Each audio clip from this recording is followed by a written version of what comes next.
Ulikuja hapa na ibwebo zako tu hizo. Mwanamume unasa hauna mafaida yote. Shika begi lako, shika. Kuna kitu gani kingine ndani unachokiacha? Hauna kitu chochote, umekuja wewe na begi lako na hizo ibwebo zako. Sawa? Nimekufadhili, nimekulisha, mwanamume una shukrani, uliziki ufadhiliki, nimeshindwa, nimechoka. Toka. Jamani. Vipi tena wenzangu? Mbona kutupiana mabegi mchana huu? Kuna nini? Hebu nisikize vizuri. Sawa. Mimi kipindi kile nina kazi, nilikuwa nakutunza. Nimefukuzwa kule kodi, ukaniambia utanitunza na kunistiri. Lakini sasa hivi mishe bado hajakaa sawa. Kwa nini usinipe hifadhi? Kujipata. Kumbe unajijua una kazi. Sasa kama hauna kazi, unatakiwa kunisikiza mimi kila ninachoongea. Kwa nini unisikilizi? Wala kujifanyia ndio kidume mundani wakati huna mia nyekundu mbia. Sasa kuna muda mwingine unakosea, lazima nikurekebishe. Huyo ndo mume bora. Kumbe ina maana hapa kinachoendelea kwamba bwana umefukuzwa.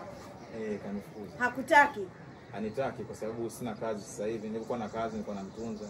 Aliponikaribisha kwake ndio hivi leo ananifukuza. Na sielewi hapa na hata naanzia wapi. Kwa hiyo bibi wewe umtaki huyu bwana? Dada fanya yako, usiku unapita njia. Pita njia, endelea na mambo yako. Mwingine hayakuhusu, tuachie wenyewe. Tutamalizana. Alhamdulillah.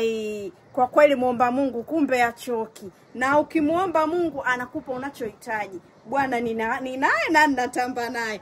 Alhamdulillah. Sasa sikia nikwambie bwana wewe. Mimi nina uhitaji sana wa mwanaume. Kwangu utalala, nitakupikia, nitakufulia, nitakufanyia kila unachokitaka. Kwanza sasa ni mume wangu. Vaa viatu mume wangu. Umemwacha. Wewe umerudi. Sijamwacha.